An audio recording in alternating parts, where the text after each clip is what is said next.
Hello everyone, কি অবস্থা আপনাদের? আমি এমিরা সৌদি আরবের জেদ্দা থেকে বলছি। আজকে যাচ্ছি হচ্ছে জেদ্দা থেকে মক্কায়, তাও দেশ থেকে কিছু আত্মীয় স্বজন আসছে ওনাদের সাথে মিট করার জন্য। যদিও আমাদের বের হওয়ার কথা ছিল হচ্ছে সকালবেলা, কিন্তু আমার হাজবেন্ডের কাজের চাপ থাকায় সকাল সকাল বের হতে পারি নাই। একদম বের হতে হতে আসরের সময় হয়ে গেছে।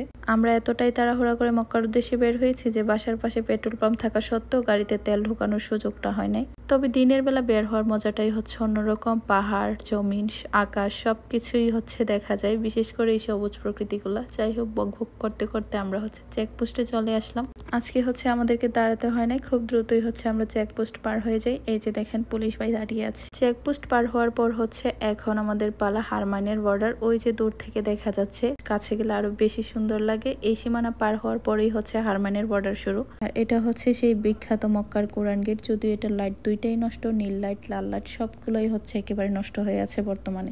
দেখতে দেখতে মক্কার ভিতরে আমরা ঢুকে যাচ্ছি। ওই হচ্ছে ক্লক টাওয়ার দেখা যাচ্ছে অনেক দূর থেকে। আর এই জায়গাটা অনেক বেশি ভালো লাগে আমার কাছে। আমি যতবারই হচ্ছে মক্কায় আসি ততবারই এই জায়গার ভিডিও করি। জানি না কেন আমার কাছে এতটা ভালো লাগে, তবে এই জায়গার ডিজাইন কাজ সবটাই সুন্দর। আর এই যে রাস্তাটা দেখতে পাচ্ছেন, এটা হচ্ছে হারামাইন হাই স্পিড ট্রেনের রাস্তা, যেটা দিয়ে হচ্ছে জেদ্দা থেকে মক্কায় মাত্র 25 মিনিটে আসা যায়। আর এই ট্রেনগুলোতে অধিকাংশই হচ্ছে হাজিরা চলাচল করে। তবে আজও পর্যন্ত আমি এই জায়গায় কোনো ট্রেন দেখি নাই, শুনেই আসছি যে এটা ট্রেনের রাস্তা।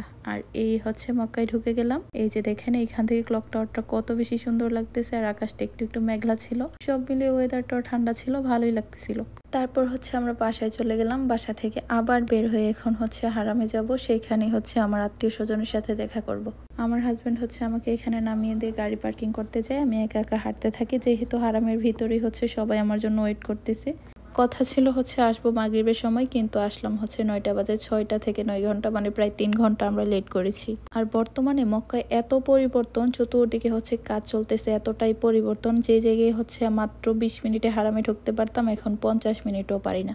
আর আমরা যখন মক্কায় থাকতাম তখন অধিকাংশ সময় হারামে আমরা এই গাজা রোড দিয়ে আসতাম, এদিক দিয়ে সহজ ছিল।